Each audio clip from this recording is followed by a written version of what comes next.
মোবাইলে এত বেশি আগের ভিডিও জমা হয়ে গেছে যখন নতুন ভিডিও শ্যুট করতে মন চায় না। তারপরও যে জিনিস জানাগুলোকে শেয়ার করা একদম বেশি ইম্পর্টেন্ট মনে হয় হেডি তার হলো নতুন করে শ্যুট করে শেয়ার করি। বাট এই ভিডিওটি আগে একটু অনেকগুলোকে শেয়ার করি হলে আগেটি তারপর হচ্ছে নতুন ভিডিও ইনশাল্লাহ শ্যুট করগুম।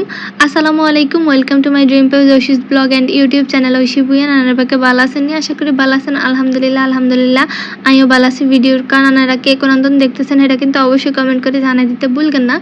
তো সকালেই কিন্তু আমি নাস্তা বানানোর কাজে লাগিয়ে উঠছি। এই জায়গার মধ্যে জামাইরে নাস্তা বানাই দিতেছি। মূলত আসলে জামাই নাস্তা করি সকালে যায় না, বেশিরভাগ সময় নাস্তা না করে যায়, কিন্তু যেদিন কয় যে নাস্তা দাও সেদিন আর কাছে অনেক বেশি ভালো লাগে। আসলে জামাই করে খানা টানা খাওয়াই সুন্দর মতো যদি বাসাতন হাডান যায় কাজে, তাইলে আসলে বউগো মন অটোমেটিকই ভালো হয়ে যায়। রান্নার প্রস্তুতিটাও নিয়ে হেলাইছি আর কি। এই জায়গার মধ্যে চিংড়ি মাছ ভাজি করে হেলাইতেছিলাম, আর এই তো নাস্তা রেডি হয়ে গেছে। নাস্তা দিয়েও আজকে মূলত মূলা, সিম আর আলু রান্না করতেছি। আর এই তরকারিটা দিয়ে আপনারা বুঝতে পারছেন ভিডিওটা কত আগের। অ্যাকচুয়ালি শীতকালের সবজি এগুলা এদিক দিয়ে চিংড়ি মাছ দিয়ে রান্না করগুম। আর এদিকে সিঙ্কের মধ্যে এত বেশি থালা বাসন আদৌ হয়ে গেছে কি আর কইম ভাই। আর কাছে মাঝে মাঝে মনে হয় যে নেয় আদোয়া করে দিয়ে যায়। মানে আয় আর শাশুড়ি আমরা নিয়মিত মানে এত বেশি থালা বাসন দুই একটু হইলে দিয়ে গেছে দুই হেলাই তার হরেও এত বেশি আদোয়া হয় কি লাগে। মানে আর মনে হয় যে আমগো বাসার মধ্যে একটু বেশি হয়। আমি জানি না, আপনারা একটু কমেন্ট করে জানাই দিয়ে রান্নাগো কারো বাসায় যদি এরকম প্রবলেম ফেস করতে হয়। থালা বাসন দিয়ে ধুইতেছিলাম, আবার পাশে আর কি আই তরকারিটার মধ্যে জল দিয়ে দিছি। আর কাছে না একটা তরকারির লগে খায় থাকতে একদমই ভালো লাগে না। আর কাছে মানে একটা কিছু রান্না করতেছি এটা এইদিকে আমি অন্য কোনো কাজ করি হেলাই, ঘর গোছাই হেলাই, এটাই আর কাছে ভালো লাগে। তো এদিকে থালা বাসনটা আগে তো মাঝে হেলেছিলাম, তারপর তরকারি আবার একটু জল টল দিই, নাড়ি ছাড়ি দিই, আবার আয়ন থাল বাসন দিয়ে আর কি খোলা হেলাইতে আসি।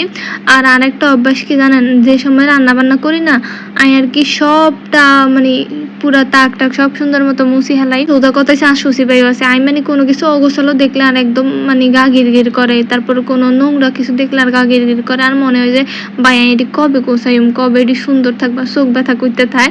রান্না করতে গেলে তো এমনি চুলা চারিপাশের মধ্যে তেল হরে একদম অবস্থা খারাপ হয়ে থাকে। তো এটা আর কি রান্নাটা কমপ্লিট করি আমি পুরা মানে তাক তারপর চুলা সবকিছু প্রতিদিন মুছি হেলাই, কিচেন রুম মানে সবকিছু মুছি হেলাই আর কি। আর শাশুড়ি আর এই দিকটা অনেক বেশি পছন্দ করে। মানে সবাই আইলে কেউ জানবো অনেক গোছাই কাজ করে। আর এটা শুনলে আর কাছে অনেক বেশি ভালো লাগে আর কি। আর সব শেষে আমি ভাত রান্না করে হেলাইতে আসি। আর এদিকে কিন্তু শুধু আমগো মানে মূলা, সিম এটাই রান্না করি না, আরো কিছু রান্না করছি বলতে শাশুড়ি করে হেলাইছে আগে আর কি। মূলার তরকারি কিন্তু কমপ্লিট হয়ে গেছে রান্না করা। আর এই জায়গার মধ্যে ডাল রান্না করছে, তো লাউয়ের শাক, সিম, আলু এডি দিয়ে একটা ভাজি করছিল। আর এই তো রান্না বান্না ক্লিনিং এর পর্ব শেষ। এবার আয়া শ্বশুরেলাই আর চাচা শ্বশুরেলাই ভাত বাড়ি হালাইছি। আসলে সবাই নিজের ভাত লই খায় আর বাসার মধ্যে আর কি শাশুড়ি দেবররা আই, বাট আর শ্বশুরে একটু ভাত বাড়ি দেন লাগে আর কি। সামনে যেহেতু পুরুষ মানুষ বলে কথা, পুরুষ মানুষকে একটু এক্সট্রা কেয়ার করতে হয়। আর যেহেতু শ্বশুর মানুষ সেদিনে ভাতটা বাড়ি দিয়ে গোসল করতে চলে গেছি আর কি। তো আজকের ভিডিও পর্যন্ত ব্যাকে ভালো থাকেন এবং আল্লাহ দোয়া করেন। আল্লাহ হাফিজ।